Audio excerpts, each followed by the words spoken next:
A very warm welcome to everyone in the hall and to everyone who is or will be watching on UwTV.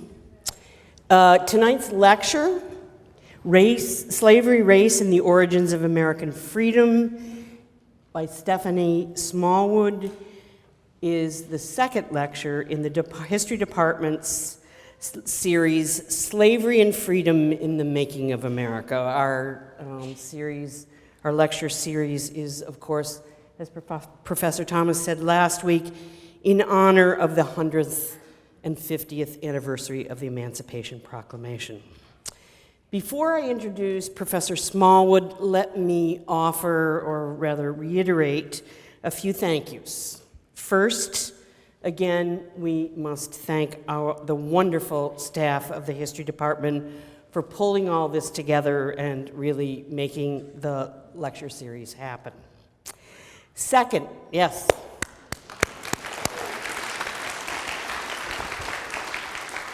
Second, I want to express the department's appreciation of the generosity of several sources of funding. For the financial support for the series itself, and for the UwTV broadcast, we are very grateful to the Logan Family Endowment, established by Don Logan, who is himself a passionate student and teacher of the Civil War. Additional support comes from the Harry Bridges Center for Labor Studies here at the University of Washington. Thank you very much. And we must finally we very much appreciate the support of the Vice President for Minority Affairs and Vice Provost for Diversity, Sheila Edwards-Lang, and we thank the Associate Vice Provost for Faculty Advancement, Luis Fraga. So many thanks to all of these people for their financial support.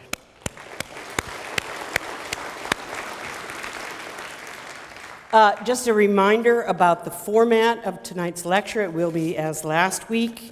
Professor Camp will speak for about 45-50 minutes. We will take a break of 5 to 10 minutes and then come back for her conclusion and move right into the question and answer, into the Q&A. It is a great pleasure to introduce Stephanie E. Smallwood, the Dio Richardson Endowed Professor in the Department of History at the University of Washington. To put it really simply, she is an outstanding teacher and scholar. Professor Smallwood has authored several very important articles in major journals, but the jewel of her scholarship, well, at least thus far, is her 2007 book, Saltwater Slavery, A Middle Passage from Africa to the American Diaspora, published by Harvard University Press. It was the winner of the prestigious Frederick Douglass Book Prize in 2008. This prize is awarded for the very best book written in English on slavery or abolition by the Gilder Lehrman Center for the Study of Slavery, Resistance, and Abolition at Yale University. A very important prize. And it comes with a real prize. It came with one. This is a stunning and eloquent book. I would say it is a must-read for anyone who studies any period of slavery, for anyone who has an interest in slavery, and everyone concerned with slavery and freedom and the making of America. Her scholarship includes many, many professional papers and lectures on the Middle Passage, the slave ship, the imaginative and political geography of the so-called Atlantic world, and Thinking Africa in the Americas. That is the title of her most recent paper. Articles, books, talks, and lectures. It's very interesting. Speak not only to the substantive history of slavery, its real and imagined geography, and the African diaspora. Smallwood's work also asks how we organize our knowledge, how we know what we know, and she addresses what happens all too often, that our organization of knowledge limits what we can know. Not surprisingly, she has been the recipient of a number of fellowships and grants, including the Ford Foundation grant and grants from the University of Washington Simpson Center for the Humanities. Quite striking, and actually not all that common. Scholarship and teaching meld and feed one another in the world of Stephanie Smallwood. She is not only a gifted teacher and mentor here at the University of Washington in her classrooms, she is also someone whose papers and participation in seminars, conferences, and institutes contributes to the pedagogy of her fields, contributes to how we teach the history of slavery. Please join me in welcoming Stephanie Smallwood, who will speak to us on slavery, race, and the origins of American freedom.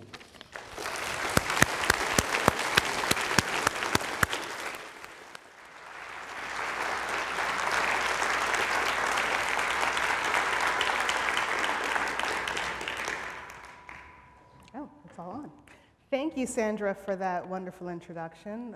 Good evening. Welcome to all of you here, and I also want to reiterate a welcome to those who will be joining us on UW TV.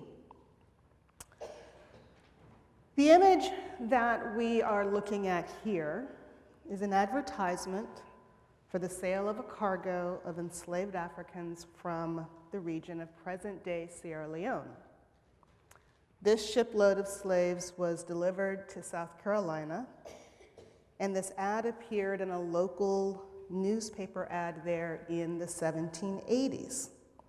And I've chosen this image as the sort of title slide for my lecture because it perfectly captures the broad argument that I'll make this evening.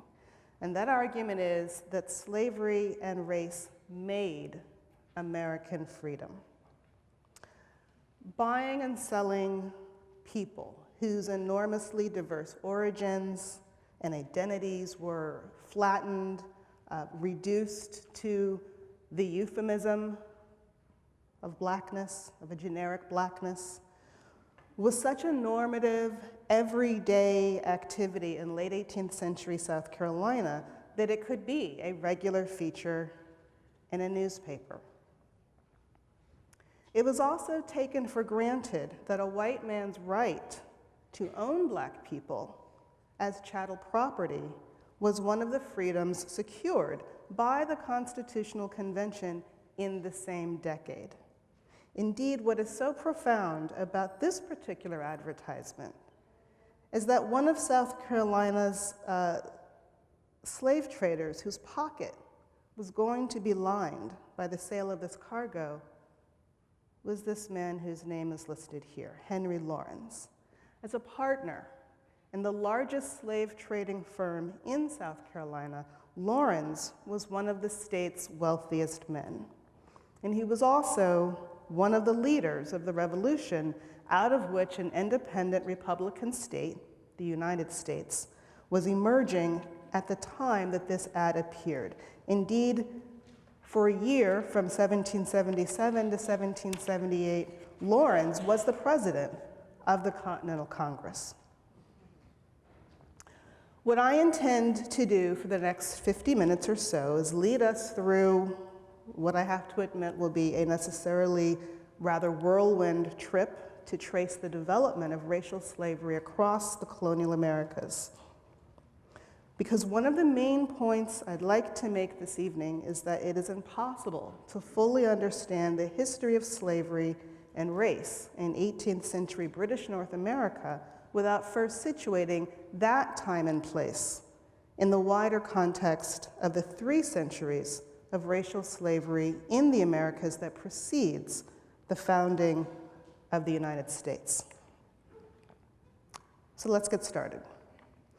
In the year 1441, a Portuguese vessel entered the port at Lisbon, returning from what had been an exploratory voyage along the Atlantic coast of present-day Western Sahara and Mauritania. And let me just say that what I've got up here is a map produced in 1459, and I put this map up here because I do want us to remind ourselves that the known world, the world as it was becoming known to Western Europeans at this time, didn't look like what it looks like to us today. So this is a map that in fact was commissioned by Henry, the Prince in Portugal, Henry the Navigator, who was so important, was such a promoter of Portuguese maritime expansion. So just to orient ourselves, I hope you can see the outline here of Southern Europe. There's the boot shape of Italy, here's the Iberian Peninsula, and this is what they understood as of 1459 or thereabouts of the shape of the African continent. And in fact, one of the things that was a big question in this context in which Iberians were trying to figure out whether it was possible, let me find my cursor again, whether it was possible to circumnavigate Africa in order to chart a maritime route into Asia. What's really significant about this map is that it reflects the fact that as of the 1450s, they were starting to understand that indeed, if they went far enough, the suspicion was that there is a southern end to the African continent. This was a question mark, and that there would be the ability to produce an ocean route into Asia. So this vessel in 1441 is basically here, not quite yet in what we would call sub-Saharan Africa, but making its way in that direction. Now, aboard this vessel that comes back to Lisbon in 1441 were a dozen or so Africans whom the Portuguese mariners intended to sell when they arrived back home in Lisbon. And these were the first known enslaved Africans to be carried away from the continent aboard European ships. And we can get a sense of what the Portuguese mariners understood themselves to be doing by this report here of the discourse that took place between them. So in an exchange between two of the mariners, the one says to the other, "Although you are carrying off these two captives, and by their means the infant, i.e. the Portuguese Prince Henry, may come to know something about this folk, yet that doth not prevent what is still better, namely, for us to carry off many more. For besides the knowledge which the Lord Infant will gain by their means, profit will also accrue to him by their service or ransom." As these were exploratory voyages, part of the rationale for returning with captives was to obtain knowledge and information about newly encountered territories and people. But there was also a basic understanding that captive foreigners had multiple potential uses. They might be ransomed in exchange for information or goods, including additional captives, if they were of elite status, or they could simply be sold and join the ranks of the slave laborers of diverse backgrounds and origins who were part of Portuguese society in the mid-15th century. Now, these Portuguese mariners obtained the Africans they brought back in 1441 by kidnapping them. But a sustained flow of enslaved Africans leaving the continent aboard European ships would soon be in place, and it would be the result of mutual exchange between Portuguese and African traders. Essentially, sub-Saharan African societies and the Portuguese had something in common. The societies of both the late medieval Iberian Peninsula and those of sub-Saharan Africa were classic examples of what Sandra Joshua described last week as societies with slaves. And I want to quickly just kind of recap what the distinctions are between societies with slaves and slave societies. As Sandra explained for us last week, when we talk about societies with slaves, we're talking about societies where slave labor is not essential to the economy, and slaves are not a large proportion of the society. And I want to make clear that this analytical distinction is so important to those of us who study slavery because it's something that we use to answer, but it's actually a really tough question, which is, given the long history of slavery across world history, how do we come up with an analytical distinction to explain what is the more common phenomenon? Many societies across world history have happened to have had slaves within them. How do we distinguish that from things like what Sandra explained to us last week about the Roman Empire, or what is about to emerge in the early modern Atlantic world, which is something beyond that? This phenomenon that we call slave societies, where slave labor drives the economy, where slaves make up usually at least 30% or more of the population, and where slavery shapes the institutional life of society. I mean, it is quite literally a deliberate play on words here, that with this other phenomenon, the society itself is shaped by slavery. And to give credit where it's due, we should acknowledge that this distinction comes from the work of a scholar named M.I. Findley, who's one of the preeminent scholars of ancient slavery. In the case of the Iberians, the fact that their societies were societies with slaves at this time reflected the fact that here and elsewhere around the Mediterranean world, slavery had persisted across the millennium that had passed since the decline of the Western Roman Empire. Profiting from the buying and selling of non-Christians as slaves was an established practice, and one that had been particularly salient during the era of the Crusades. And in the case of sub-Saharan Africa, the prevalence of slaveholding reflected the fact that property in people was a universal and essential strategy for acquiring wealth. Let me take a minute to elaborate this. The ubiquity, not only of slaveholding, but actually indeed of slave trading among sub-Saharan African societies, reflected the fact that Africans regarded people as an important form of personal and corporate wealth. And this made logical sense for the simple reason that across sub-Saharan Africa, land was abundant, but people and their productive, wealth-generating labor were scarce. And so whereas European societies created institutions of land ownership as a primary means to express and privatize wealth, Africans achieved the same basic end by way of institutions that recognized property rights, ownership of people. So this meant using the idiom of ownership to secure control and rights over people through a variety of mechanisms. Mechanisms that included putting a monetary value on wives through the institution of bride price, using people as temporary financial collateral against debts through the institution of pawnship, and using the mechanism of market exchange to transfer authority over the most vulnerable or the most despised among African societies, people such as war captives, people who were victims of drought and famine, people who were deemed to be criminals, and so on and so forth.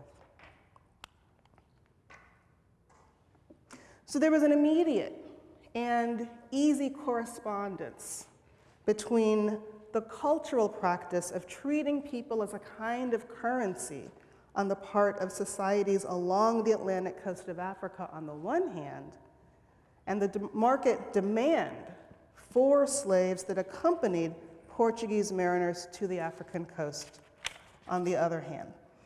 Our current estimates are that in the second half of the 15th century, some 50,000 captives were taken out of the African continent aboard Portuguese vessels. They came primarily from the regions of present-day Congo and Nigeria, and most of them went to Lisbon and Seville. Both cities had sizable black populations by the end of the 15th century. A trickle of these captives went, interestingly, to another part of the Atlantic African coast, and that is the area of present-day Ghana, here, an area that at the time the Portuguese had named Elmina, meaning the mine, because it was here that the Portuguese had come into contact with what they were most anxiously looking for, which was African peoples able and willing to exchange, to trade in gold. And it was here, at the coast of what is present-day Ghana, that the Portuguese in the 1470s encountered the Akan-speaking peoples who indeed were beginning to organize their societies around the development of gold mines, of gold ore that was available in that part of the continent. And so Elmina became the first major locus, the main headquarters where the Portuguese organized their trade on the African coast. And indeed, because the Akan were at a stage of building up their societies, clearing land, working to put the mines into operation, they were quite happy to receive the additional support of laborers who came in as slaves by Portuguese traders. Though no one could anticipate it at the time, the most ominous trend in this 15th century trade in enslaved Africans was a sizable proportion who went to colonies that both the Portuguese and the Spanish had established on islands located just off the coast of Africa.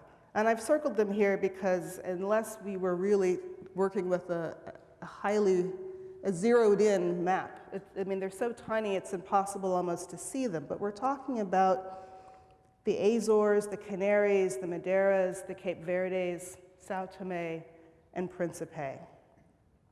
I say that this part of the 15th century trade in African slaves was ominous because it was here on these tiny Atlantic islands that we get for the first time a specifically colonial system of slavery.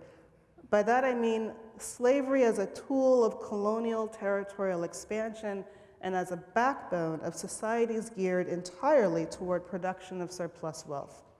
And this earliest instance of a colonial slave system was built on the innovation of using exclusively slave labor, in this case Black African slave labor, to produce a crop that Western Christendom had become enamored of in the era of the Crusades.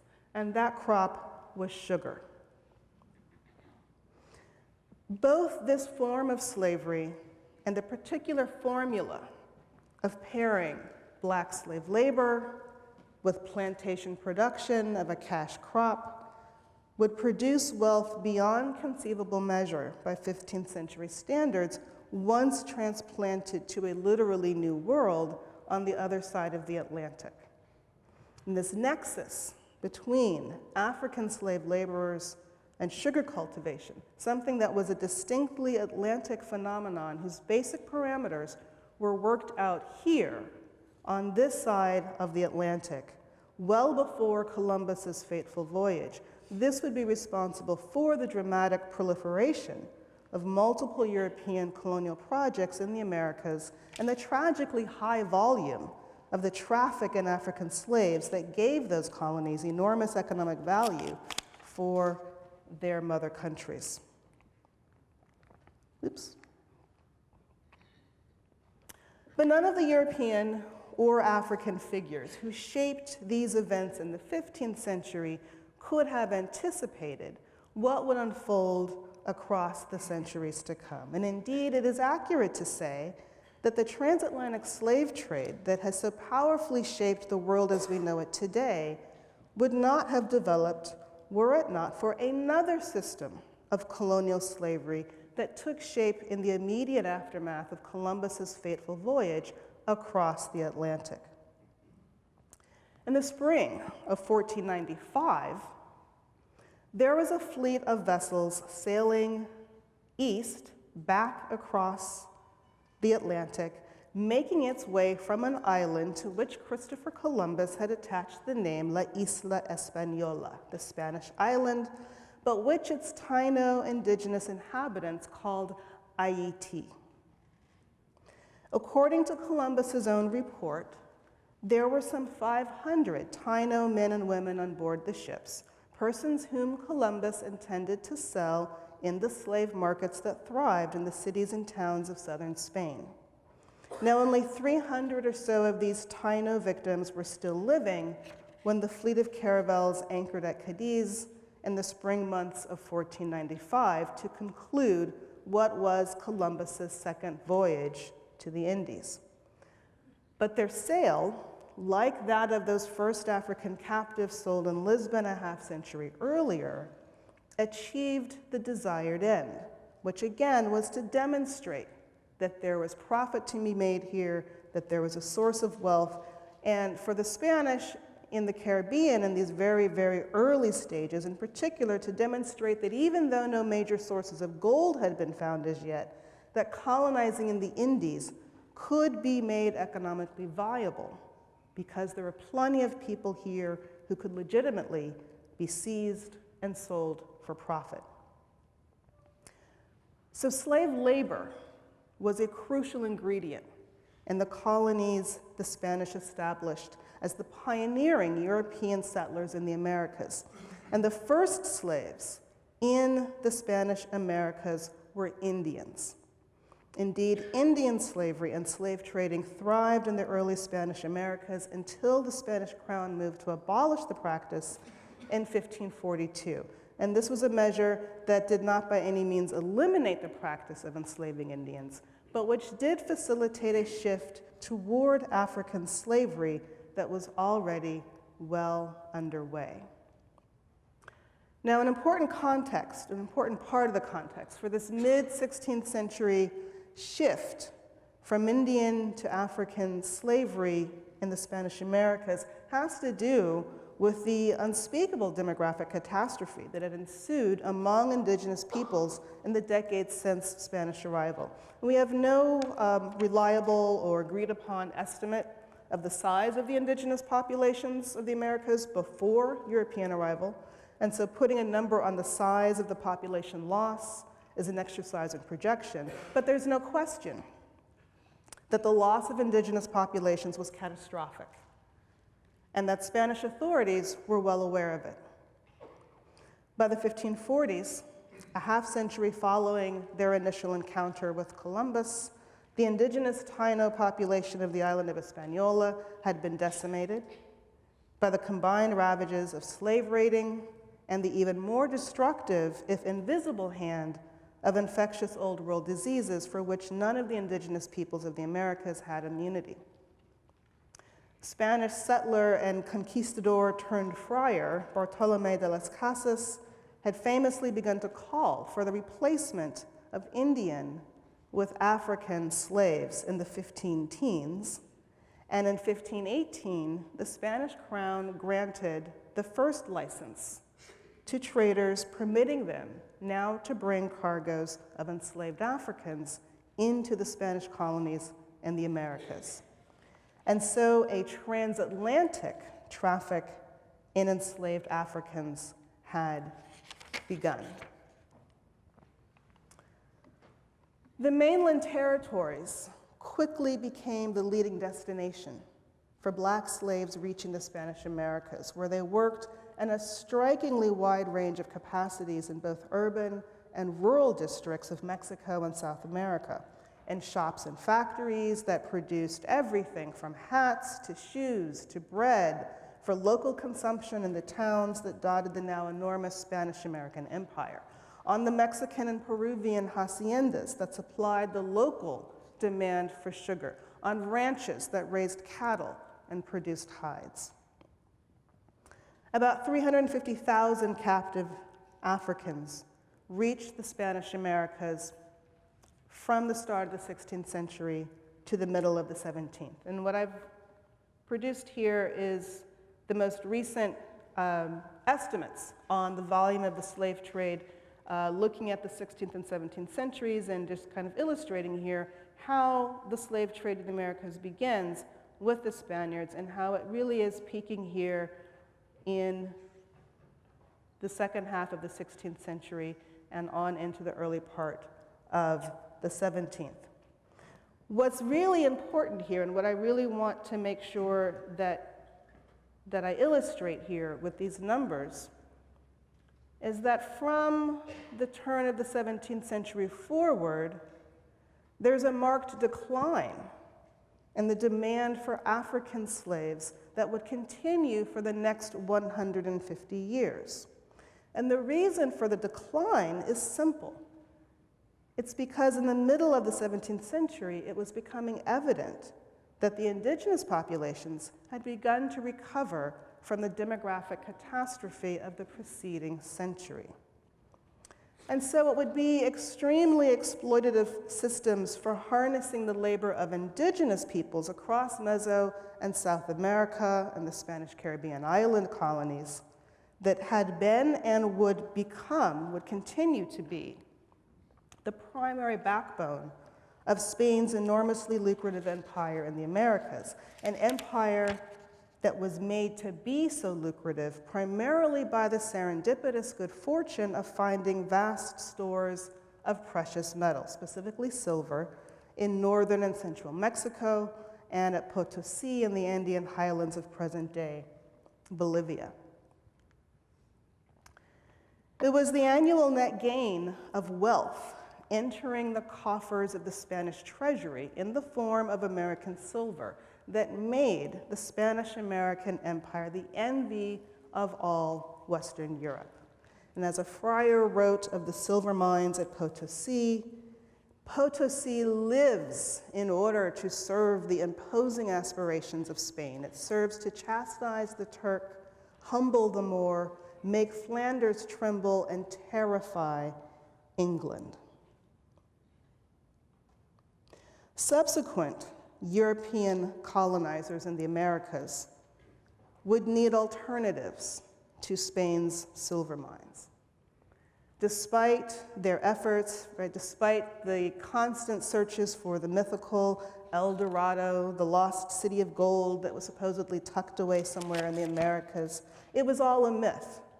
And so if colonizing in this new world was going to be profitable for the competitors who would follow behind Spain, it was going to be by some means other than forcing Indians and African slaves to dig metal out of the ground. And the alternative would be to extract wealth from the ground in another way, and that was by commercial agriculture. The first such alternative would emerge in a place that its European colonizers would call Brazil. It would entail the use of slave labor to produce sugar for export as a cash crop. It was by an accident of negotiations with Spain to determine how the two rival kingdoms, the Kingdom of Castile, the Kingdom of Portugal, would divide up the world as it was becoming known to them through overseas exploration, that a corner of the South American mainland ended up belonging to the Portuguese. And what I've got up here is just a map of the line of demarcation of the Treaty of Tordesillas in 1494, whereby, through papal decree, it was decided that they would put an imaginary line so many leagues west of the Azores and decide that everything east of that line would belong to Portugal and everything on this side of the line would belong to Spain. This is the famous Waldseemüller map of the early 16th century, again, reminding us that a sense of the geography of the Atlantic world was only emergent at this time. There was no way when they produced this imaginary line for anyone to know exactly what was out here and where that line really fell. But by accident of a voyage around 1501, a Portuguese mariner ended up a little bit off course out here on his way around the African continent to India, and he hit land out here, much to his surprise, and sent word immediately back to Lisbon. And it was thus that the Portuguese discovered that they had a piece of the Americas. The Portuguese didn't pay much attention to Brazil for the first couple of decades. But when they decided that it was time to pay more attention to their one colonial possession in the Americas, and this was around the middle of the 16th century, the means to do so was to bring the sugar plantation system that they had developed, as the Spaniards had as well, in the eastern Atlantic islands on Madeira and Sao Tome, to bring that across the Atlantic to Brazil. Now, in a pattern that was by now ubiquitous, the Portuguese enslaved Indians to begin their sugar plantation economy in Brazil. The first generation or so of slaves on Brazilian sugar plantations were Tupinamba Guarani Indians. But beginning in about the 1570s, a shift to African slave labor that was rapid and decisive had begun. And the reasons for this followed a pattern that would be universal across the Americas. Initial attempts to enslave Indians and subsequent conclusions that Indian slavery didn't work, right? It was hard to control people on a landscape that they knew more intimately than anyone else. And particularly in the case of Latin America, the notion that Indians died too quickly and that Africans were hardier and stronger.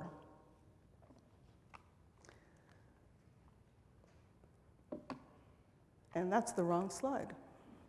By about the 1620s, enslaved Africans made up 100% of the labor force on sugar plantations across the Brazilian coastal plains of Pernambuco, Bahia, and Rio de Janeiro.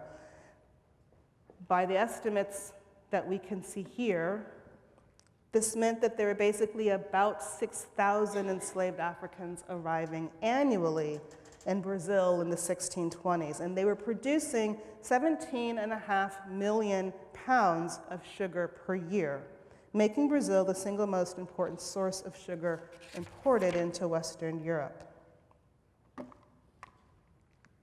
Now we should be looking at the Caribbean map. There was another cash crop that would profoundly shape patterns of European colonization in the Americas, and that was the weed indigenous to the Americas called tobacco. The French and the British were beginning to nosy around in the Americas in the late 16th and early 17th centuries, looking for opportunities to establish their own colonial outposts, hoping desperately to challenge Spain's outsized economic and political strength. And tobacco was what started them on their way. Whereas sugar was a crop whose crushing labor regime meant it was deemed suitable only for a permanently enslaved labor force, tobacco was different. It could be grown profitably using the form of temporarily unfree labor known as indentured servitude. Indentured servants were young men, and to a much lesser degree, young women from Europe who, too poor to pay the cost of their transportation, signed indenture contracts that made them the virtual property of their masters for the duration of a 4 to 7 year period. The incentive, the payoff, was that at the end of that term, this temporary unfreedom would magically transform into a kind of freedom in the new world that they never would have known in the old world. And this is because the freedom dues that indentured servants were to receive at the conclusion of their term included not only a set of tools, clothing, and food to start them off, but most importantly, a parcel of land to own and cultivate as independent yeoman farmers.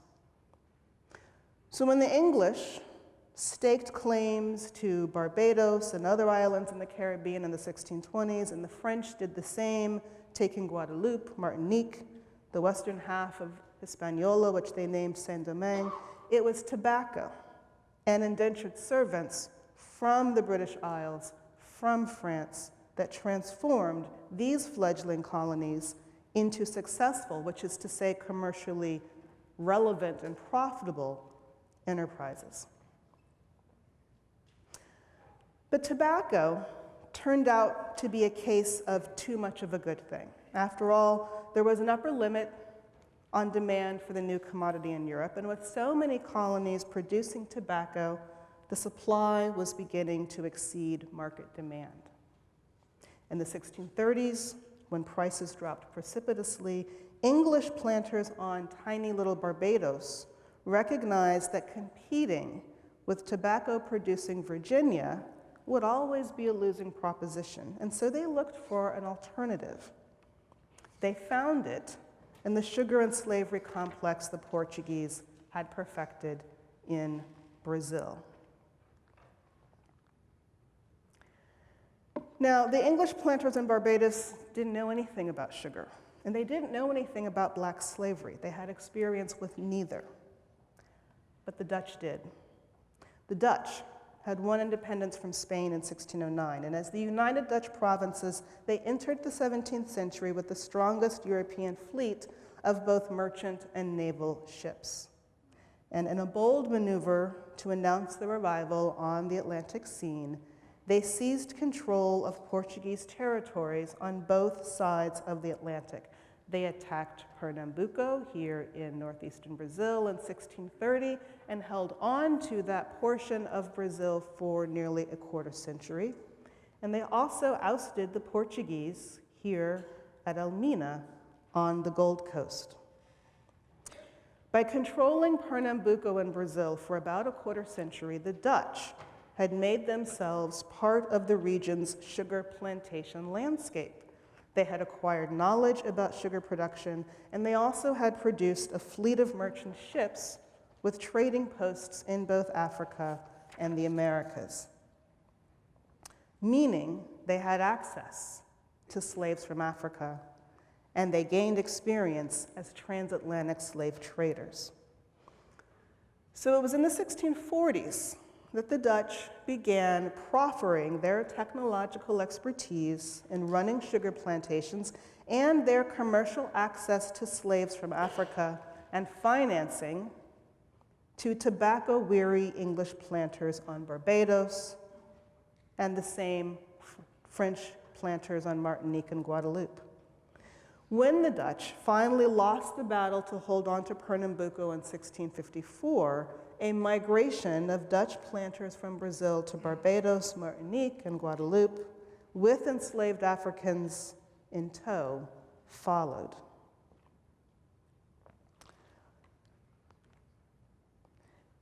A popular saying in 17th century Bahia, Brazil, went like this: whoever wants to profit from his blacks must maintain them, make them work well, and beat them even better. Without this, there will be no service or gain.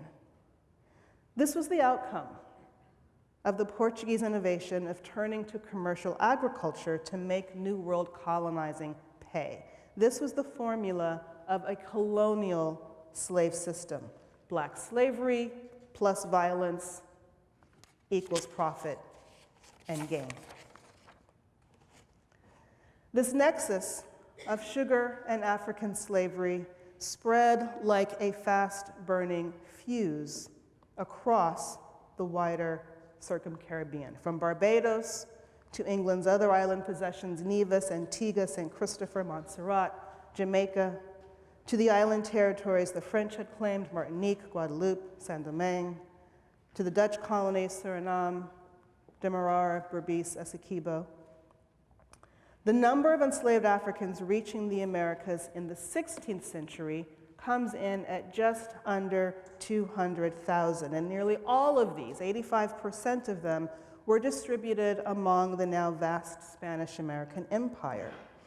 But in the following century, in the 17th century, the number of African slave arrivals jumped sevenfold to 1.5 million. It was sugar plantations in Brazil and in the British and Dutch Caribbean colonies that accounted for this staggering and tragic transformation in the nature of African slavery in the Americas. Brazil was not the first American colony to use African slaves or the first that used black slaves for sugar production. Both of those titles go to the Spanish-American Empire. But what's key here is that the sugar that African slaves produced in the Spanish Americas, in Mexico, in Peru, in the Spanish Caribbean islands, that sugar was produced for local consumption, not for export back to Spain. And while African slaves were instrumental in the establishment of the silver mines in Mexico and Peru, ultimately, African slave labor was a complement to the variety of systems the Spaniards devised for exploiting indigenous labor in their colonies. It was Indian, not African labor, that was the engine driving the Spanish-American silver mining economy in the 16th and 17th centuries. In this sense, the Spanish-American colonies in the 16th and 17th centuries were closer to being societies with slaves, more so than fully blown slave societies. And let me be clear, this doesn't mean that slavery was benign. Slavery was slavery. But again, coming back to the importance of that distinction about when is it and how is it that slavery becomes something that literally shapes the society itself. It's not exactly what's happening in the Spanish-American colonies in this period. But Brazil, with its innovation of using commercial agriculture and African slaves to make colonizing profitable, became the first fully blown slave society in the Americas. It was the Spaniards who first brought African slavery to the Americas, but it was the Portuguese in Brazil who made African slavery into something that would draw millions of enslaved Africans to lives of misery across the Americas and put unforeseen wealth into the coffers of emerging Western European nation states. And it's in this context that we can now ask when and under what circumstances did African slavery make its way to the English colonies in North America. In August of 1619, a Dutch vessel, a warship, entered the Chesapeake Bay, purportedly in need of supplies, and as John Rolfe reports in the letter he wrote describing the event, he brought not anything but 20 and odd Negroes, which the governor and Cape merchant bought for victual, whereof he was in great need, as he pretended, at the best and easiest rate they could. Researchers are reasonably certain that those 20 captives originated as part of a cargo of 350 Africans loaded aboard a Portuguese slave ship called the San Juan Bautista on the coast of Angola and destined for Veracruz, for Mexico. The slave ship was attacked by a pair of Dutch and English privateers lying in wait off the coast of Mexico, specifically off the coast of Campeche, right here in the Yucatan Peninsula. And these 20-odd were part of what the privateers seized from the ship. The Portuguese slaver proceeded to make its way to Jamaica, where 24 boys from among its human cargo were sold for provisions, and the 123 enslaved Africans that remained ultimately were delivered to Veracruz aboard another vessel, also in August of 1619. Now, there was no statutory basis for slavery in English law in the 1620s, the 16 teens. But the English colonists in early 17th century Virginia knew what to do when a ship showed up with black people on board. The traffic in slaves to the Spanish Americas and Brazil had brought just under 200,000 Africans to the Americas across the 16th century, and there were more than 250,000 enslaved Africans in circulation in the Atlantic world in the first quarter of the 17th century alone. Africans were universally recognized in the Atlantic world at this point in time as fungible commodities, whether one's legal system had caught up to that truism or not. If these Africans arrived by accident, by the 1630s, other Africans were arriving in the Chesapeake colonies by the deliberate maneuverings of the region's wealthiest planters. There were no English slave ships as of yet, but as we've seen, the Dutch were muscling their way into the slave trade. They were sending most of their slave cargoes to Brazil and the Caribbean, but a portion of the traffic was directed north to New Amsterdam, and they were happy to redirect occasional small offshoots to the Chesapeake Bay. As historian Lorena Walsh puts it in a recently published study, in the absence of any basis in law, European merchants determined who was or was not a slave. And the merchants almost invariably sold any Africans they carried into the colonies as slaves. By the 1670s, the wealthiest planters in Virginia and Maryland already held more slaves than indentured servants. And the full turn to African slavery for the Chesapeake region as a whole came in the last quarter of the century. England had eclipsed the Netherlands as a presence on the African coast and was carrying nearly as many slaves to the Americas as were the Portuguese. And with wages and opportunity opening up in England, the supply of desperate young people willing to sell themselves into indenture was beginning to dry up. And so a steady traffic of enslaved Africans entering North America begins in the Chesapeake in the late 17th century. And then with the settlement of Carolina, beginning in the 1670s, a steady stream of slaves into that colony was underway once English colonists there settled on rice as the cash crop that would drive their economy. Now, I want to make sure that we pay attention also, though, to the slave trade into the northern colonies, because that's always the part of the story that comes as a surprise to my students. Colonists in New England were also deeply entwined in the economy of the British Caribbean.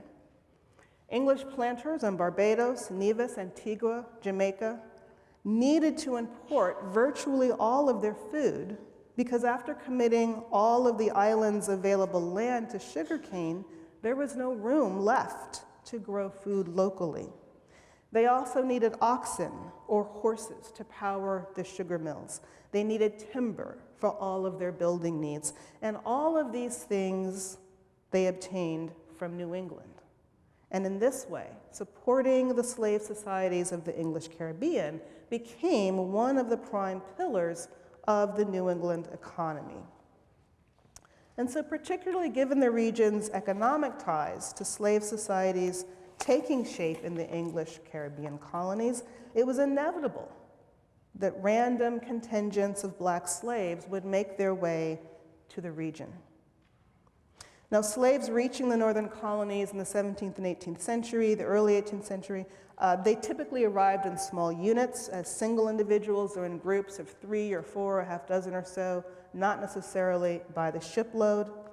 Oftentimes, these were offshoots or leftovers of slave cargoes that had been sold in the Caribbean, and even more often, they were persons who were either born in the Caribbean or longtime residents there who were being sold out of the Caribbean colonies because they weren't wanted there. They were repeat runaways, they'd committed a crime, or otherwise had done something to offend. What's important to understand about slavery as it emerges in the northern colonies is that it emerged not as a colony-wide presence, but very much at the local level.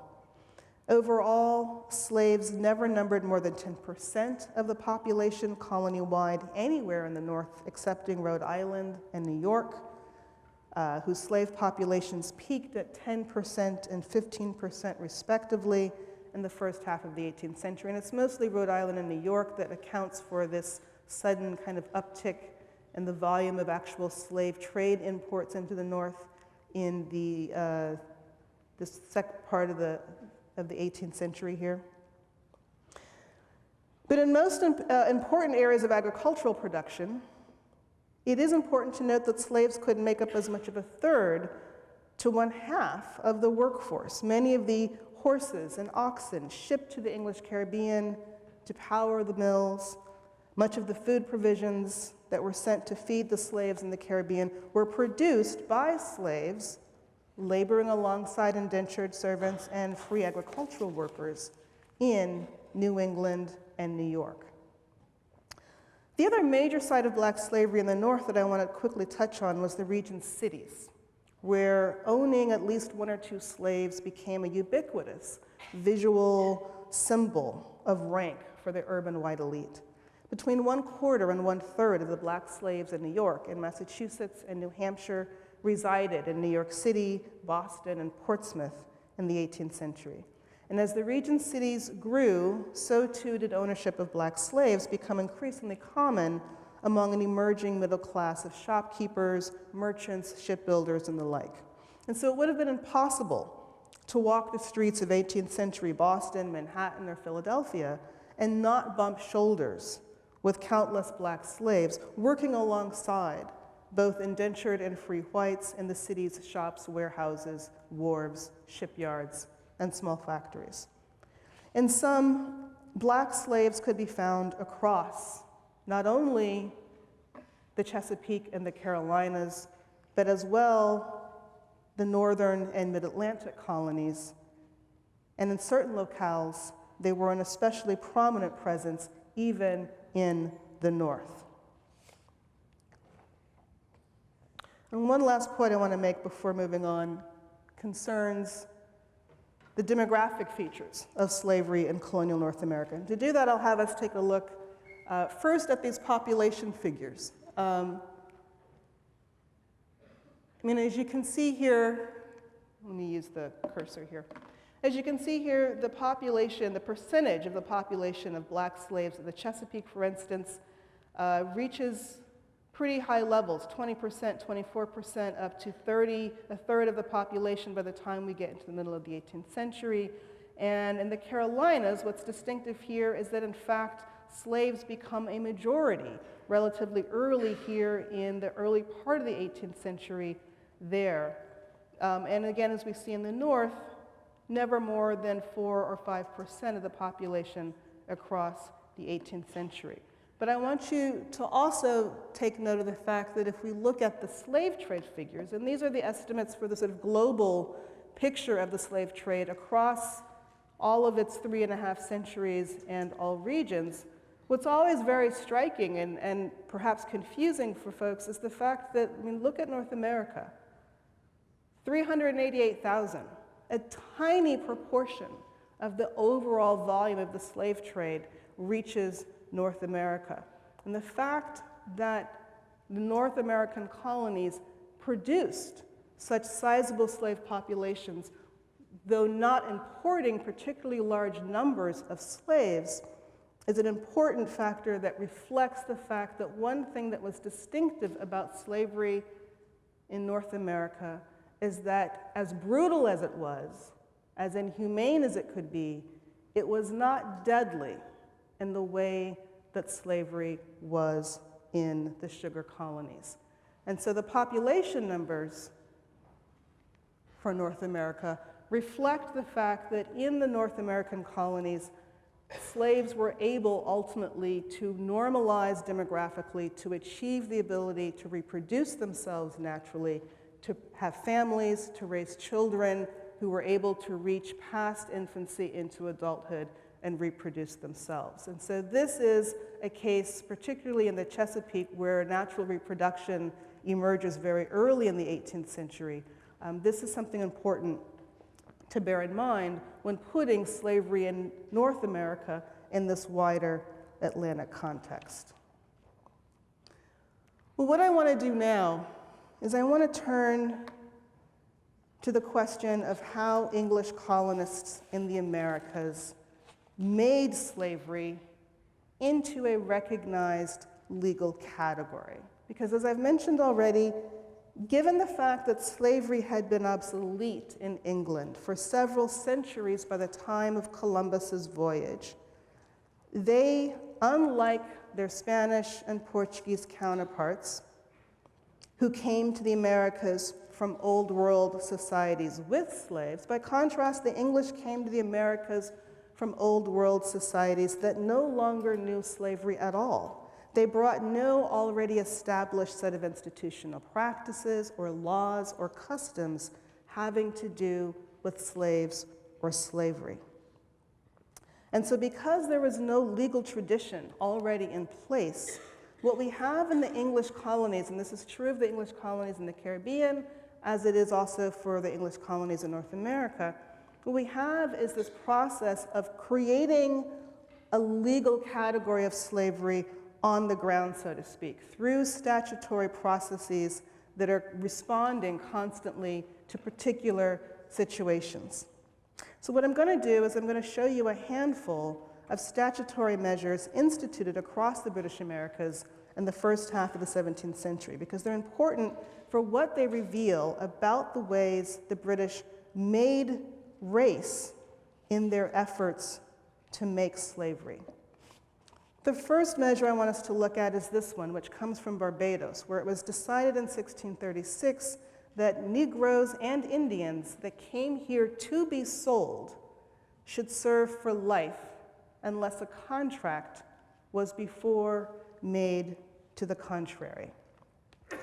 The second one I want us to look at comes from Providence Island, a tiny British colony off the coast of Central America, where in 1638 we get London officials corresponding with the governor there and saying Negroes are more easily kept as perpetual servants. And then the third one comes from Virginia in 1661, where we find the colonists dealing with the problem of servants, English servants, running away with Negroes. And so it's decided that in case any English servant shall run away in company with any Negroes who are incapable of making satisfaction by additional time, be it enacted that the English so running away in company with them shall serve for the time of the said Negro's absence as they are to do for their own by a former act. What I want to say about all of these laws is that what's really interesting about them is the way that they illustrate the way slavery is emerging as a category in the English Americas as something that has to be delineated very, very particularly because in the English colonies, there is another form of unfreedom. There is indentured servitude.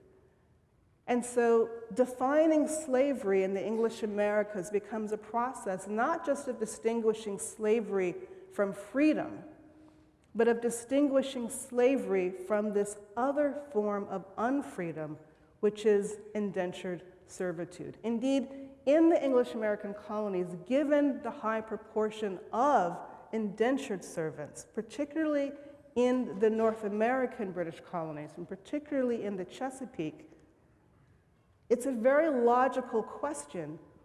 Who exactly is it who's going to be subject to this new category of perpetual servitude? And so by these measures, we see the English colonists slowly and piecemeal through statutory measures establishing for the first time that there's this new category of servitude that is in perpetuity, as distinct from the temporary servitude, the temporary bondage, the temporary freedom of servitude. What this means is that for the English, slavery comes into being already as a racial category.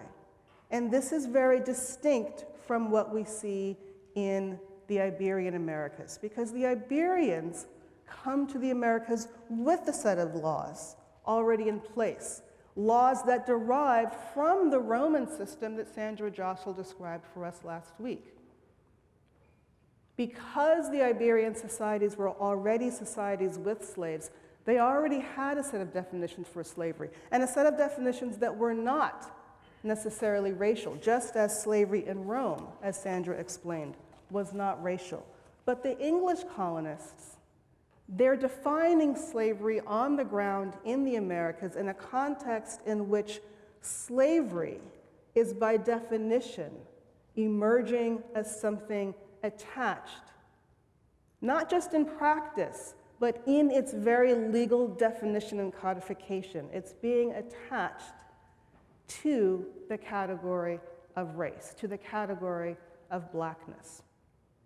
Now, sometimes scholars have approached this question by asking which came first. Did race come first and produce slavery? Did slavery come first and produce race?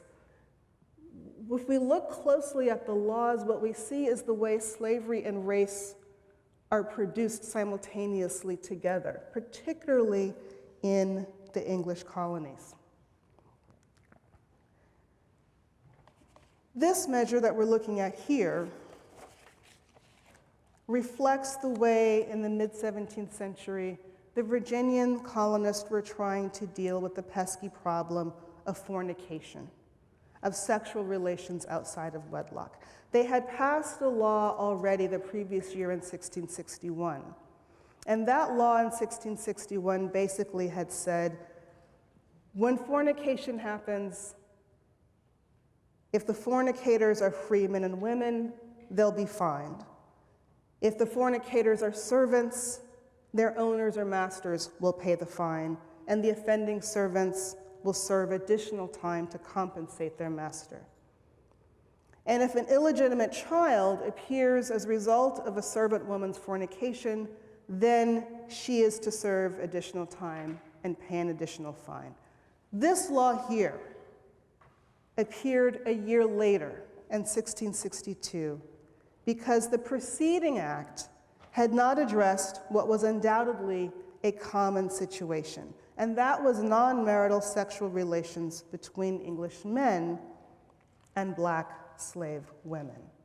And so in 1662, the Virginia legislators determined that whereas some doubts have arisen whether children got by any Englishman upon a Negro woman should be slave or free, be it therefore enacted and declared by this present Grand Assembly that all children born in this country shall be held bond or free only according to the condition of the mother, and that if any Christian shall commit fornication with a Negro, man or woman, he or she so offending shall pay double the fines imposed by the former. Now, this is a law that has attracted a lot of attention from scholars because it's seen as being the moment when the English in Virginia develop in their legal system something that was already in place in Roman law and by extension in the slave laws of other American slave societies. And that was the principle that in the Latin was called partus sequitur ventrum, literally that what comes forth from the womb follows the womb. The idea that if a woman is enslaved, that her child, therefore, is also enslaved. But what I want to emphasize here before I close, and we'll take a break because we're already running late on time, what I want to emphasize here is that partus sequitur ventrum as a Roman code that shaped slave law in the Iberian Americas was not necessarily, it was not in its definition necessarily a racial prescription. But for the English, again, because slavery is automatically already being defined as racial, this law is specifically asking not just what happens when a woman who's enslaved gets pregnant, it's asking what happens when a black woman gets pregnant. And it's essentially asking, can we accommodate, can we contemplate the idea that a person can be a child of a black person and possibly be free? Because the conditions, the circumstances that this law was concerned with were not necessarily when masters impregnate their slave women. Masters who impregnated slave women already owned those children. The status of those children was already established. But the problem in Virginia, and again, this comes back to the fact that there were so many English servants in the colony alongside black slaves. The problem this law was addressing is what happens when the Englishman in question does not own the slave woman in question. Can the paternity of a white servant determine the status of a child that comes forth from a black woman's womb? And the answer was no. And with this, the English established a principle, an approach to slavery that would always insist on a binary system of racial classification, a system in which blackness by definition meant slavery and whiteness emerges as a category that signifies freedom. I'm going to close there so we can take a short 10-minute break, and when we come back, I'll conclude by addressing the question of how it is that in the 18th century, in the era of the Revolution, how it is that in the British Americas, and this comes back to the point that Sandra made last week, how it is that the British American settlers thought freedom through the lens of slavery. So we'll take a 10-minute break and we'll come back and talk about that.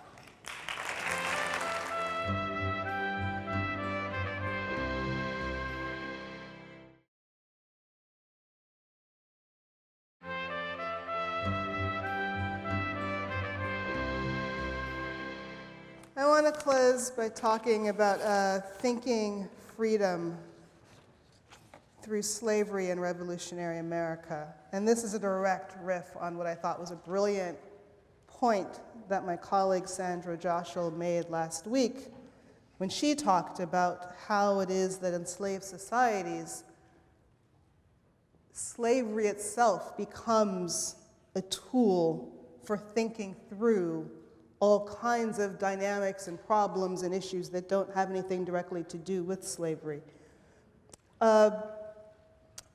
The discourse of the American Revolution relied on a rhetoric that did indeed think through slavery. All of the revolutionary pamphlets and literature and broadsides that the colonists produced in the 1760s and the 1770s defined the freedoms, the liberties that they were fighting for in terms of the oppressions of slavery. They repeatedly talked about the way in which they were being made slaves by the tyranny of British rule.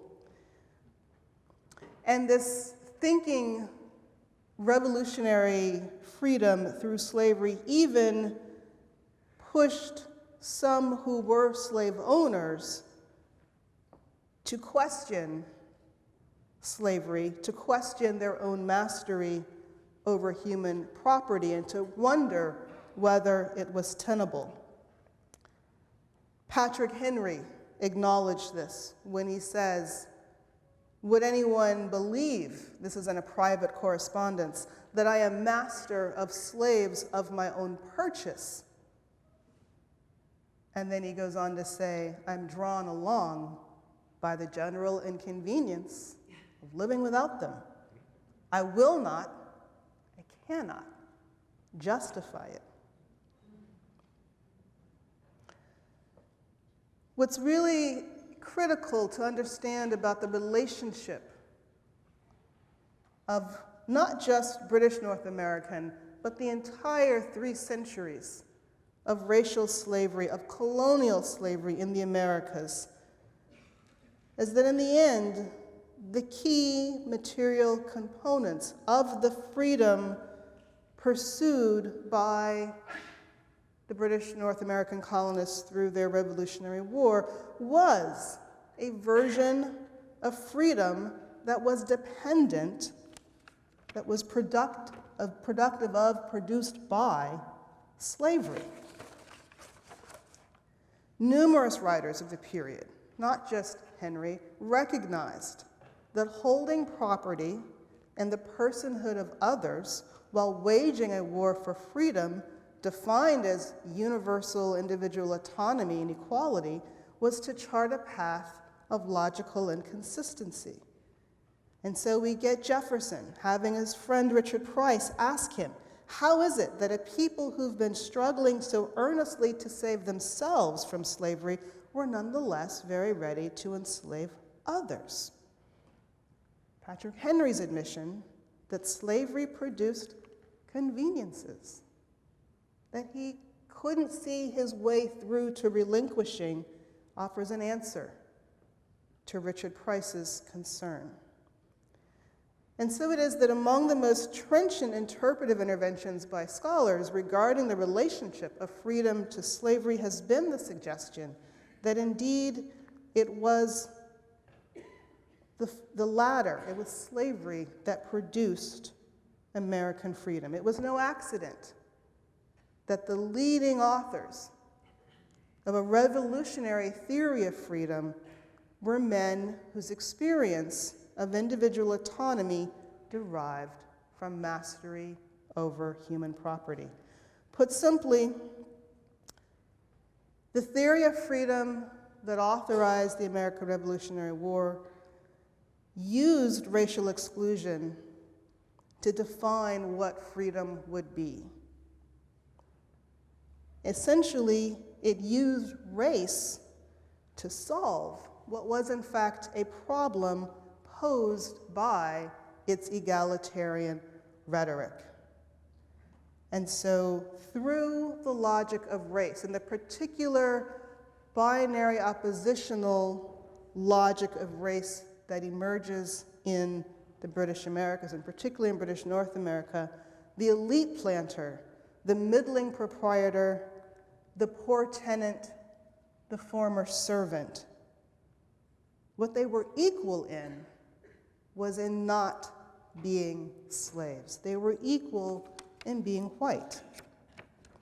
And so the new republic, the freedom that was produced by the Revolutionary War, was a freedom that was marked by color from its inception. And Jefferson himself gave voice to this racialized and racializing notion of freedom in his notes on the state of Virginia, when he writes, "I advance it as a suspicion only that the blacks, whether originally a distinct race or made distinct by time and circumstances, are inferior to the whites in the endowments of both body and mind." And he goes on to say that therefore this unfortunate difference of color and perhaps of faculty is a powerful obstacle to the emancipation of these people. Among the Romans, emancipation required but one effort.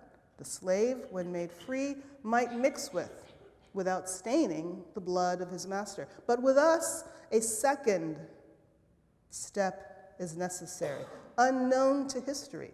When freed, he, the black person, is to be removed beyond the reach of mixture.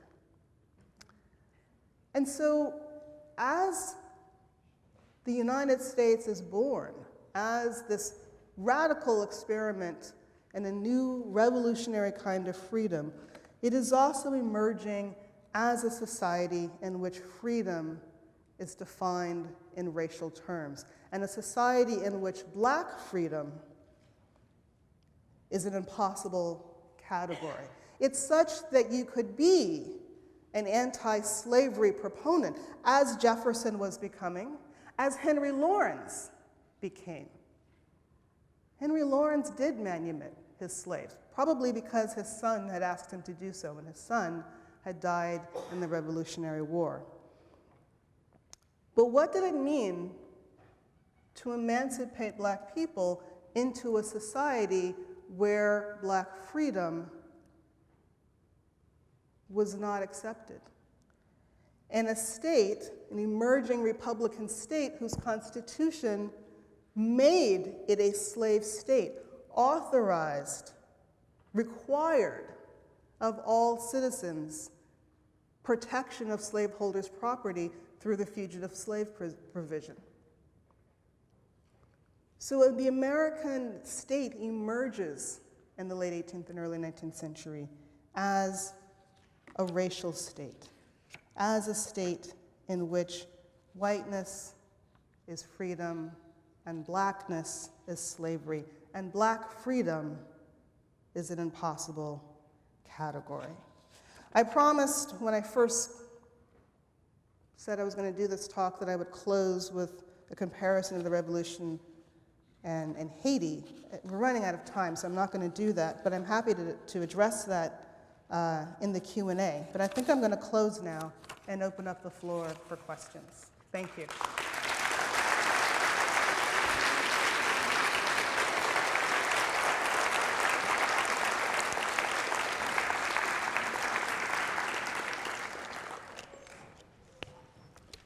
Yes. You made the comment that the distinction between North American slavery and Southern American slavery was the ability for North American slaves to procreate and reproduce, but that wasn't the case for the Southern slaves. Why was that? Wouldn't it have been to the Southern American plantation owners' benefit to allow the same? Is it indigenous diseases? And that's a great question, and it's something I didn't have time to explicate. It comes back to the role of sugar plantations and the fact that 70% of the Africans brought across the Americas in the slave trade, 70% of this 10.5 million number ends up essentially on sugar plantations in the Caribbean and Brazil.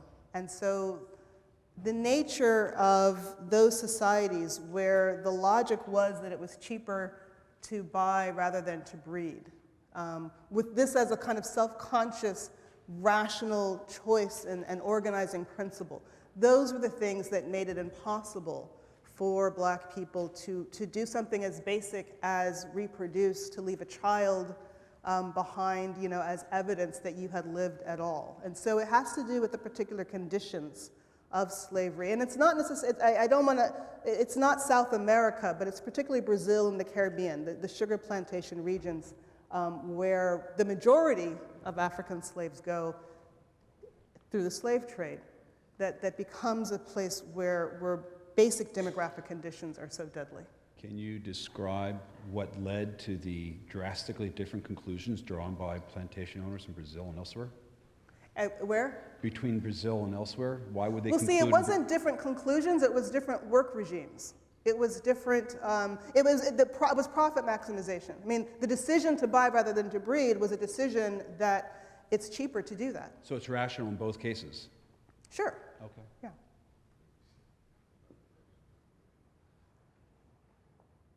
I think they want people to go to the microphones if you have questions. Yeah. In slavery in South America, that they enslaved both the natives as well as the Africans from Blacks. Mm-hmm. Was there any instance, or was it common to enslave the natives in New England and in the Yes. in the Northern Americas? Absolutely, absolutely. Indian slavery is a really important subject about which we know way too little. To be perfectly frank, it's something that scholars just haven't paid enough attention to, and that's changing right now. Indeed, there's actually a conference on indigenous slavery held at the Gilder Lehrman Center this weekend at Yale. There's been a lot of new scholarship that's started to come out in the last decade or so that's sort of demanding that we pay attention to Indian slavery in the same way that we've paid attention to Black slavery. So yes, Indian slavery was a phenomenon in North America, particularly, for instance, in South Carolina. I mean, there was a very active Indian slave trade between the Carolina Lowcountry and the Caribbean. Yeah. Yes. Hi, thank you. It was a wonderful presentation. I enjoyed it very much. I get one minor point and then the major point. The minor point is with the chart here, is that it's a little deceiving in the fact that because of the division of the world by the Pope and all that, there was no British or Caribbean in the 16th century. It was all Spanish. So actually, these territories are actually the same territories, but the Spanish, the English and French and Danes took them over some period of time through war or piracy or whatever, but they were still the Caribbean and all that kind of stuff. So it's still the number of slaves coming into the same location. It was no longer Spanish or Portuguese. It was now English, French, Dutch, and everything that they had won through war or something like that. That's the minor point. Wait, say that again? I'm not sure. I lost the last part. The Pope divided the world, right? And so the Caribbean was Spanish, right? And until the destruction of the Spanish Armada and a few other things that kept the Spanish ability to keep the other European powers from coming into the Caribbean, all the Caribbean was all Spanish. Sure. So in the 16th century, there was no British Caribbean. It was 000 because there was no territory there. Yeah. Yes, but so these other when it starts becoming British and French, it's still the same territories. So it's still the Caribbean. It's just different landlords, Sure. so to speak. Yeah, that's the minor point. Sure. The other thing is, Well, what I would say to that, though, is that there really wasn't, most of the slave trade to Spanish-held territories in the 16th century went to the Spanish-American mainlands, not to the Spanish Caribbean. okay, we can talk. Whatever colonial power we want to attribute it to, the point is that the majority of the slave trade in the 16th century is going to the mainlands, and it doesn't start going to the Caribbean until the other European powers come in and start taking over the lesser Antilles that the Spanish weren't really that concerned about. So the main question is, I think you did an excellent process of tracking the process of plantation culture from across the Atlantic into the Caribbean basin, and the differential between the plantation culture and other slave-holding culture. But I think you didn't go into how that plantation culture per se came into North America in a large way, which was with the establishment of South Carolina as a separate independent culture, and the vast population of South Carolina that came in were actually the second and third children of Barbadian landowners who couldn't get land, and they actually showed up with their plantation culture full-blown, with their slaves intact, and set up a whole new concept of slavery in North America, which was in South Carolina. Yeah, I simply didn't have time to go into, I'm way over time as it is. But you're right. If there were more time, there is a lot that we could say about how South Carolina emerges. Although South Carolina, the interesting thing, and if I had had more time, I would have framed it this way. All of the British colonies developed this particular binary notion of race. Virginia is more concerned about it than others, and I think it's because the Chesapeake has this problem of having to control not one but two unfree populations, and to convince those unfree populations that they don't want to join forces and organize around the common cause of their shared unfreedom. But all of the British colonies, whether it's the Slave Code of Barbados, which is what the South Carolina Code becomes based on, they all are, because they all are colonies that did emerge with indentured servitude. They're all colonies that started plantation systems with European servitude. And so they all have this sort of internal logic where they're defining slavery in a very particular way that's distinct from the way slavery is being defined in the Iberian Americas. Yes? Hi. Can you talk a little bit about the arrival of slaves to Haiti? Because I noticed that you don't mention France at all. Well, the French Caribbean they lag behind the British a little bit, and so it's not until the very late 17th century that Saint-Domingue really kind of comes online, but certainly by the early 18th century, Saint-Domingue is drawing huge numbers of slaves and is taking off as a sugar colony. And then, of course, by the time of the late 18th century, it's Saint-Domingue that has become the leading sugar producer in the Caribbean. Thank you. And that is the context in which the Haitian Revolution becomes the cataclysmic and sort of, the kind of event that has geopolitical implications across the Americas. Because when Saint-Domingue goes, so goes what has been the leading sugar producer. When I referenced the fact that, the first slave trade to the Americas, the one to the Spanish Americas,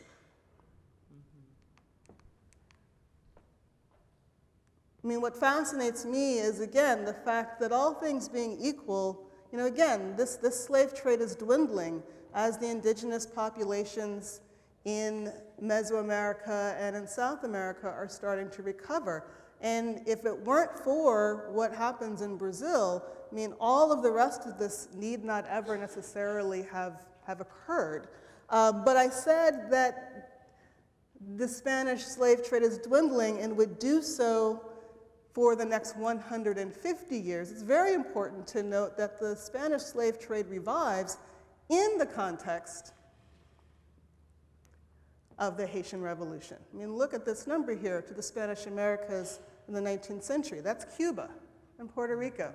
That's the fact that once the French lose Saint-Domingue, the game of sugar production is open, and it's then that planters on Cuba start to bring in slaves in massive numbers and turn Cuba into what will now be the leading sugar producer in the Americas. Thank you.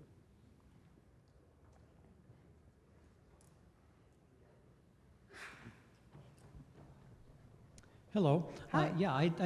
You've brought up the subject of these two non-free populations, and I guess I'm just looking for a little clarification on who were all these people. In fact, you had a slide up that showed the percentage of slaves by region. Could you bring that slide up, for example? It's probably back here.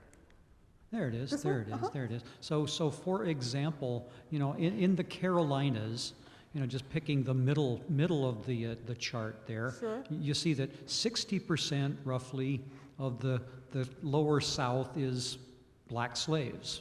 Okay, so I guess my question is, who were the other 40%? You know, Oh, they were white. well, they were colonies. white. Okay, or they were they were white. Okay, but of those 40%. How much of that 40% was indentured servitude? How much of it was free land-owning whites? And how much of it was slave-owning whites? In the Carolinas, in this part of the 18th century, there would have been a fair proportion of indentured servants among that white population. But what happens in all of these colonies is that they start off with indentured servants. And they start off, again, therefore, as colonies where, you know, there's this promise, again, of this magical transformation from unfreedom into a freedom that never would have been possible in the old world. As all of these colonies become monetized and become committed to very, very profitable plantation systems, so as sugar takes hold in Barbados, as rice takes hold after an initial period of experimenting with other crops in Carolina, what happens is that the sort of planters who are in on the ground level, they really move very quickly to sort of grab all the land and to squeeze out a lot of the sort of middle-rank folk. I mean, that's the context in which, for instance, people are leaving Barbados to come to Carolina because they're getting squeezed out. And so what very quickly happens in all of these colonies is that they come to be dominated by a planter elite that is moving very aggressively. In most cases, the planter elite are also the political appointees, the legislators, and so on and so forth. And so they're in a good position to legislate things in ways that allow them to really engross most of the resources. And so you get very quickly a pretty bifurcated social dynamic where those middling yeoman farmers that Jefferson was so romantic about by the late 18th century, you know, they get squeezed out pretty quickly. Yes? You made an interesting point, building on Sandra Joshel's talk last week, about how the Mediterranean countries, Spain and Portugal, came from a culture where there was a legal system of living with slavery, societies with slavery, and so they brought a legal apparatus for lifelong servitude. And that the British colonies, by contrast, only had this legal tradition of temporary servitude, of the indentured servitude. So I have sort of a two-part question. One is, did any of the blacks who suddenly showed up with these random ships unloading blacks in the early 1600s, did any of those blacks ever get treated as indentured servants and freed, in fact, after a period of years? And the second half of that is, when did it change? And can we find a smoking gun as to the point where they said, oh, we're actually going to abandon the concept of temporary servitude and adopt this Spanish, Portuguese, Roman legal concept of permanent servitude? Yeah. The answer to the first part of the question is yes. And let me approach it this way.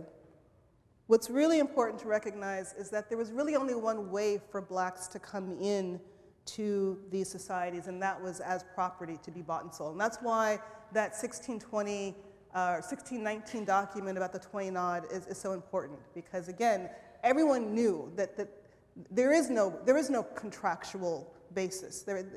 By definition, black people come in as property. But in the absence of a formal legal mechanism for defining slavery, particularly in early Virginia, for instance, it was possible through luck, through the good fortune of perhaps having an owner who was more rather than less benevolent. It was possible to pursue a version of freedom as a black person in early Virginia. And the famous example of this is a person named Anthony Johnson, who came to Virginia around 1619, 1620. We believe he came like those 20-odd. He was purchased, he was sold. But we also know that he was able to buy his freedom from his owner, and he became a landowner. He became someone who actually had Christian, as they would have called them, i.e. white, English, indentured servants. But here's the thing. In 1670, the same time as some of those laws that I had us look at, Johnson had died, and the disposition of his property was in question. And the Virginia legislature decided that because he was a Negro and therefore an alien, his land should revert to the state rather than be passed on to his son. And so there is a window in the 1620s, the 1630s, the 1640s, where a black person in Virginia can become an independent landowner, can have property. But what's really interesting and important, and I didn't say this, I should have, and this is the other major point that's so important to historians, all of these measures to really circumscribe black life, they're all happening before there are actually a lot of black people in Virginia. Now, in terms of when's the shift, it's one of the big questions for scholars of Virginia slavery. For a long time, the argument was that the shift from indentured servitude over to black slavery happened because of the kind of declining supply of servants.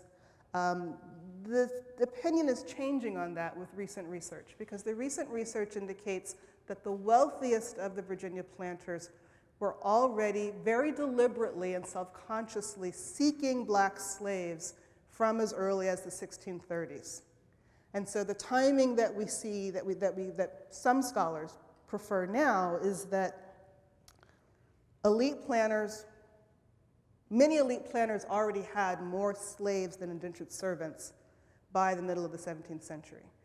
But for most planters in Virginia, it was still not possible to get slaves for a couple of reasons. Number one, England was only just developing its own slave trade. And there was competition, and the market for slaves, if you were a slave trader, was Barbados.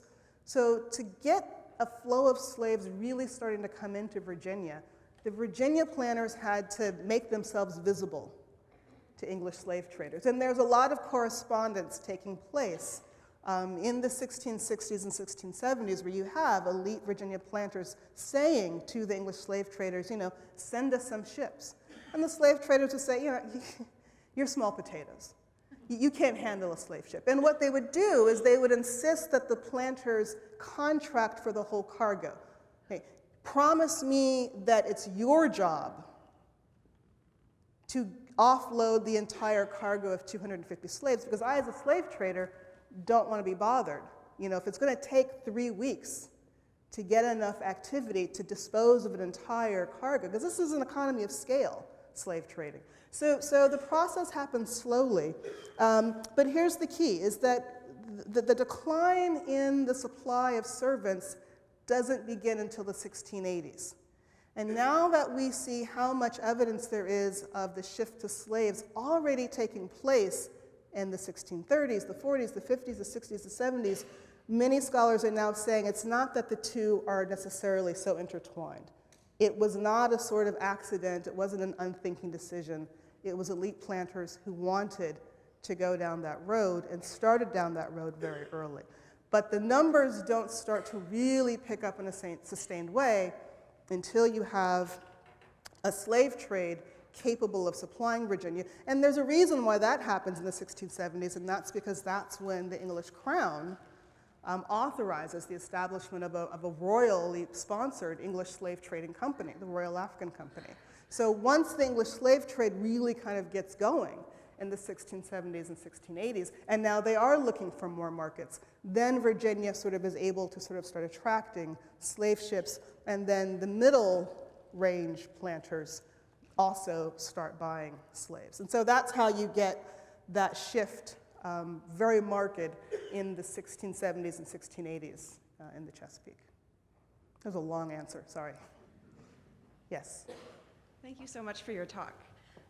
I was hoping you could talk a little bit more about some of the ways that American slavery shaped, I think you said they're thinking about problems that seemed completely unrelated to slavery. Ways that it became, I'm thinking particularly about Britain, but any of the examples that you want to give would be really helpful. How the slave society actually shapes things that are not directly related or don't seem at first to be directly related to slavery. Well, and maybe that was a bad choice of words. I mean, I really was just kind of repeating something that Sandra said last week. But it's this notion that, because one of the points Sandra was making, I think it's an important one, is that there's something very violent about a person who's perfectly free and actually quite well-to-do to go around saying, you know, that they're enslaved by the oppression of taxes from the British Crown. So what Sandra meant and what I meant in sort of repeating what she was saying is that that's what I mean when I say that, you know, that's not really about slavery. That's about tax policy. That's about the push and pull of power relations between colonies and the European crown.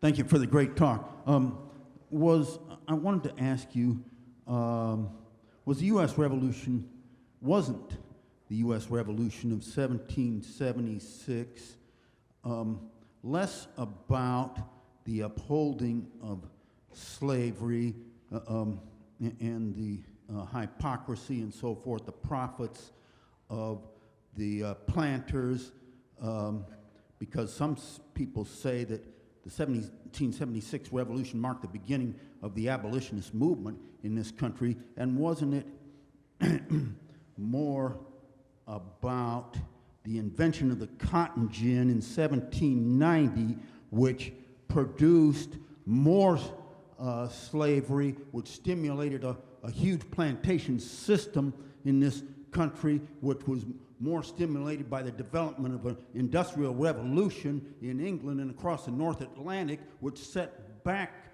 the movement for freedom in this country. So wasn't it more about that which quit the movement for the abolition of slavery until clear up until until the abolition movement really took off in the 1850s or something. I think the things you mentioned all are indeed very important. What I would say to that is that the point I was trying to make is that it's really important to recognize how much the very logical possibility for an anti-slavery position, which emerges out of the revolutionary discourse and the revolutionary rhetoric, but it emerges out of people like Jefferson and Patrick Henry, kind of saying, you know, we recognize the contradiction. It's very important to recognize how much anti-slavery came hand in hand with the logic and an ideological position of white supremacy. And that's why that Jefferson language is so important to me. That Jefferson was an anti-slavery figure by this point in time.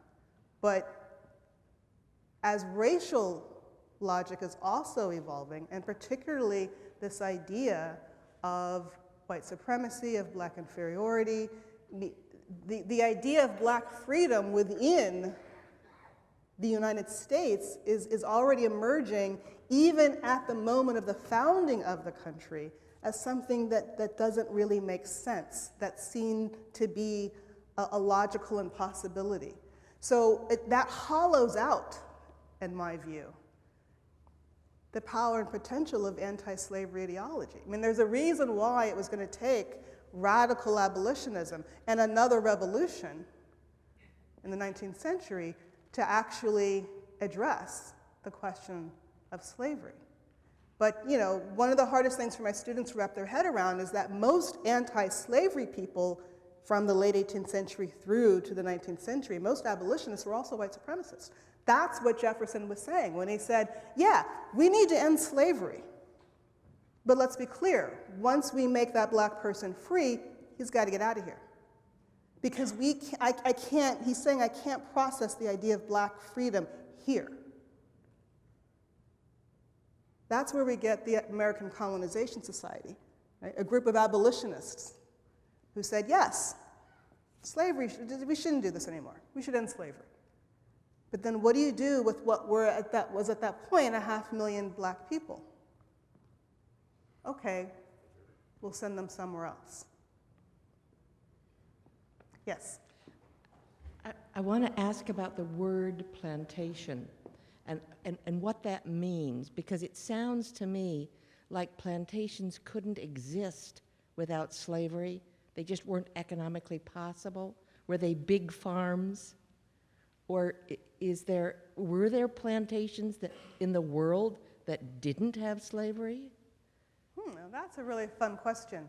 The word plantation specifically is an English word, and it does have a very specific meaning for the English, which is that a plantation is, the language is right there. It's about planting, literally planting oneself. So it's about a kind of settlement, a kind of permanent staking out a claim. I mean, this is another way in which English colonizing was a little bit different than Iberian colonizing, because it's the English of all the European players in the Americas who really come to the Americas with this idea of planting themselves.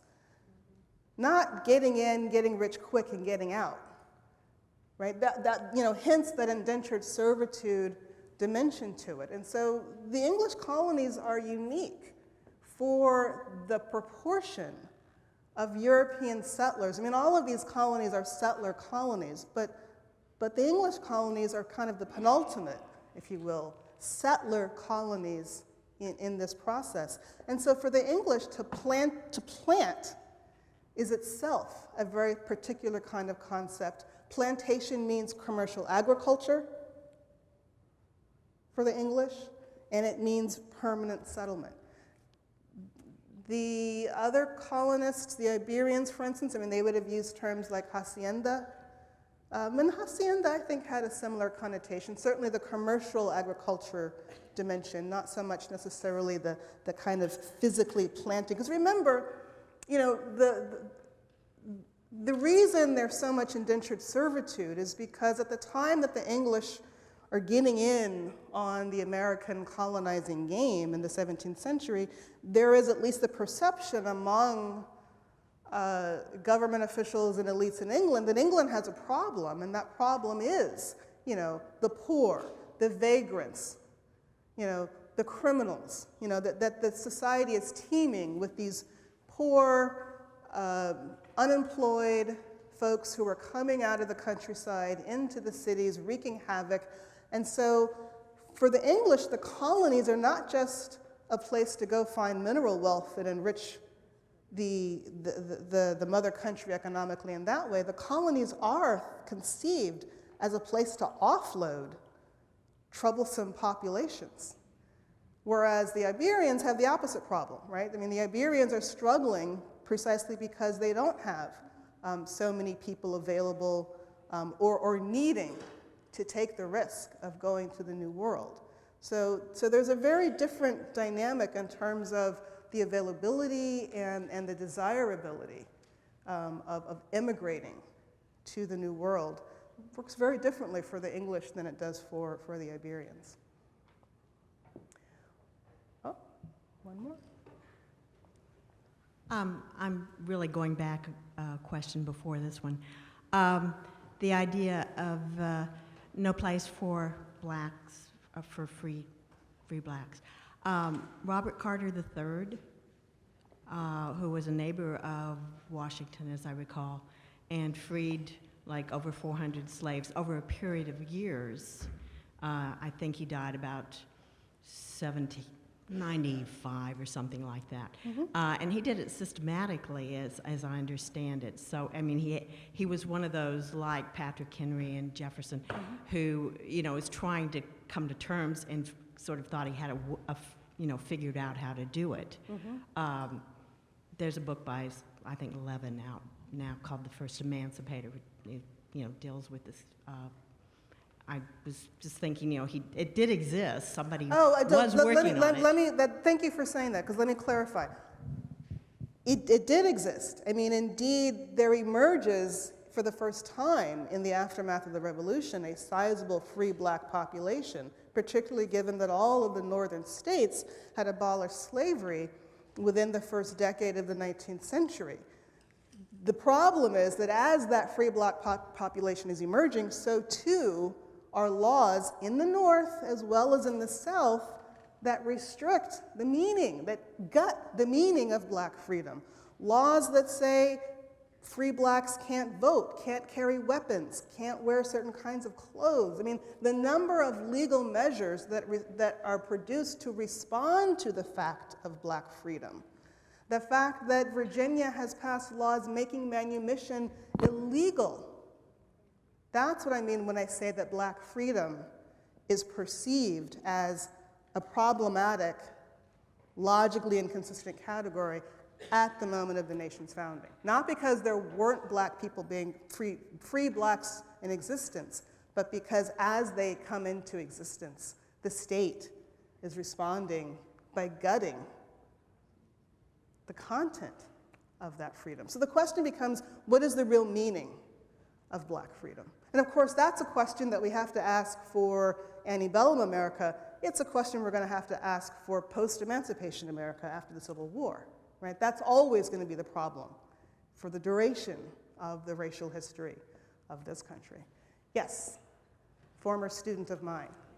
Hi, I'm wondering about the South Carolina rice. Like, who was buying all this rice and what were they doing with it? If it was going to Europe, were the Europeans transforming their diet, or were they feeding it to livestock, or where was all the rice going? And to what extent was American tobacco and rice sold to Africa? To what extent was American tobacco and rice sold to Africa? American tobacco, particularly Brazilian actually tobacco, was used extensively in the slave trade in Africa. And the rice went to Europe. It was consumed by Europeans. Yep. It is late, so thank you very much, and good night.